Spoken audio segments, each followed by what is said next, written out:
ನಮಸ್ಕಾರ ಸ್ನೇಹಿತರೆ, welcome to inside rush news channel.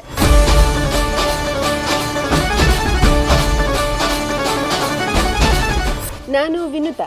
ಇವತ್ತು ನಿಮಗೊಂದು ವಿಶೇಷವಾದ ಮಾಹಿತಿಯನ್ನು ತಿಳಿಸೋಕೆ ನಾನು ಹೊರಟಿದ್ದೀನಿ. ಗಣೇಶನ ಜನನ ಹೇಗಾಯಿತು, ಮೊದಲನೇ ವಿಶೇಷ ಪೂಜೆಯನ್ನ ಗಣೇಶನಿಗೆ ಯಾವ ಕಾರಣದಿಂದ ಮಾಡಬೇಕು ಮತ್ತು ಗಣೇಶ ಹಬ್ಬವನ್ನ ಯಾಕೆ ಆಚರಣೆ ಮಾಡುತ್ತಾರೆ ಎಂಬುದನ್ನು ತಿಳಿದುಕೊಳ್ಳೋಣ.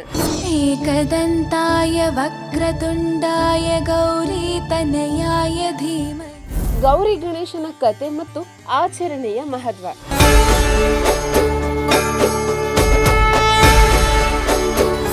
ಪುರಾಣದ ಕಾಲದಲ್ಲಿ ಒಂದು ಸುಂದರವಾದ ಗ್ರಾಮವಿತ್ತು. ಆ ಗ್ರಾಮದ ಜನರು ತಮ್ಮ ಜೀವನದಲ್ಲಿ ಸುಖ, ಶಾಂತಿ ಮತ್ತು ಸಮೃದ್ಧಿಯನ್ನ ಬಯಸುತ್ತಿದ್ದರು. ಆದರೆ ಆಗಾಗ ಆ ಗ್ರಾಮಕ್ಕೆ ಕೆಲವು ವಿಘ್ನಗಳು, ಕಷ್ಟಗಳು ಎದುರಾಗುತ್ತಿದ್ದವು. ಒಂದು ದಿನ ಗ್ರಾಮದ ಹಿರಿಯರು ಒಟ್ಟಿಗೆ ಕೂತು ಈ ಕಷ್ಟಗಳಿಗೆ ಪರಿಹಾರ ಹುಡುಕಲು ಚರ್ಚೆ ಮಾಡುತ್ತಿದ್ದರು. ಆಗ ಒಬ್ಬ ಬುದ್ಧಿವಂತ ಜ್ಞಾನಿಯೊಬ್ಬರು, ನಾವು ಗೌರಿ ಮತ್ತು ಗಣೇಶನನ್ನು ಭಕ್ತಿಯಿಂದ ಪೂಜಿಸಿದರೆ ಎಲ್ಲ ವಿಘ್ನಗಳು ದೂರವಾಗಿ ನಮ್ಮ ಗ್ರಾಮಕ್ಕೆ ಸಮೃದ್ಧಿ ಬರುತ್ತದೆ ಎಂದು ಸಲಹೆಯನ್ನ ನೀಡಿದರು. ಗೌರಿ ದೇವಿಯು ಪಾರ್ವತಿಯ ರೂಪವಾಗಿದ್ದು ಸಕಲ ಜೀವಿಗಳಿಗೆ ತಾಯಿಯ ರಕ್ಷಣೆ ಮತ್ತು ಪ್ರೀತಿಯನ್ನ ನೀಡುವವಳು.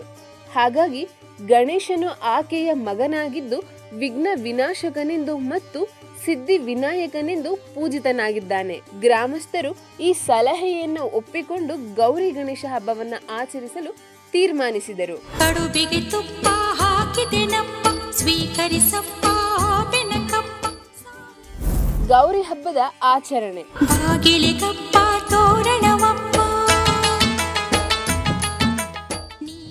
ಗೌರಿ ಹಬ್ಬವನ್ನು ಸಾಮಾನ್ಯವಾಗಿ ಗಣೇಶ ಚತುರ್ಥಿಯ ಒಂದು ದಿನ ಮೊದಲು ಆಚರಿಸಲಾಗುತ್ತದೆ. ಗೌರಿಯು ತಾಯಿಯ ರೂಪದಲ್ಲಿ ಕುಟುಂಬಕ್ಕೆ ಸಮೃದ್ಧಿ, ಆರೋಗ್ಯ ಮತ್ತು ಸಂತೋಷವನ್ನ ತರುವವಳೆಂದು ಭಾವಿಸಲಾಗುತ್ತದೆ. ಗೌರಿಯನ್ನು ಪೂಜಿಸುವುದರಿಂದ ಕುಟುಂಬದಲ್ಲಿ ಶಾಂತಿ ಮತ್ತು ಸೌಹಾರ್ದತೆ ಉಂಟಾಗುತ್ತದೆ ಎಂಬ ನಂಬಿಕೆ ಇದೆ. ಕಥೆಯಲ್ಲಿ ಗ್ರಾಮದ ಜನರು ಗೌರಿಯ ಮೂರ್ತಿಯನ್ನು ತಂದು ಆಕೆಗೆ ಹೂವು, ಹಣ್ಣು, ತಾವರೆಯ ಎಲೆಗಳಿಂದ ಅಲಂಕರಿಸಿ ಭಕ್ತಿಯಿಂದ ಪೂಜಿಸಿದರು.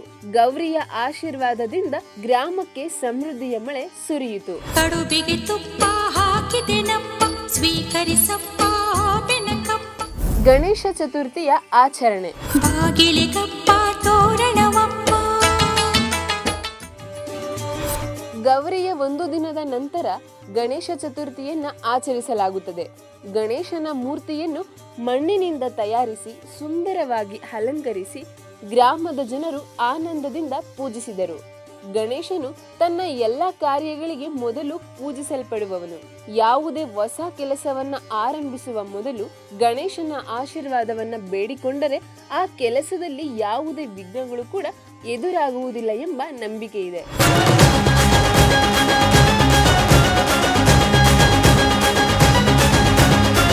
ಗ್ರಾಮಸ್ಥರು ಗಣೇಶನಿಗೆ ಮೋದಕ, ಲಡ್ಡು, ಕಡುಬು ಮುಂತಾದ ಸಿಹಿ ತಿಂಡಿಗಳನ್ನ ಅರ್ಪಿಸಿದರು. ಗಣೇಶನ ಆಶೀರ್ವಾದದಿಂದ ಗ್ರಾಮದ ಜನರ ಕಷ್ಟಗಳು ದೂರವಾಗಿ ಎಲ್ಲರೂ ಸಂತೋಷದಿಂದ ಬಾಳಿದರು. ಇನ್ನ ಆಚರಣೆಯ ಮಹತ್ವವನ್ನ ನೋಡುವುದಾದರೆ,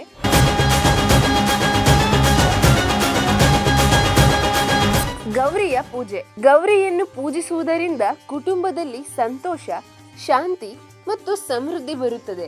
ಆಕೆಯ ಆಶೀರ್ವಾದವು ಕುಟುಂಬದ ಸದಸ್ಯರನ್ನ ಒಗ್ಗೂಡಿಸುತ್ತವೆ.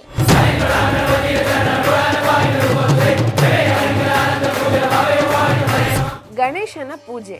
ಗಣೇಶನನ್ನು ಪೂಜಿಸುವುದರಿಂದ ಜೀವನದಲ್ಲಿ ಎದುರಾಗುವ ಎಲ್ಲ ವಿಘ್ನಗಳು ತೊಡೆದು ಹೋಗುತ್ತವೆ. ಯಾವುದೇ ಕಾರ್ಯವನ್ನ ಯಶಸ್ವಿಯಾಗಿ ಪೂರ್ಣಗೊಳಿಸಲು ಆತನ ಆಶೀರ್ವಾದ ಬೇಕು.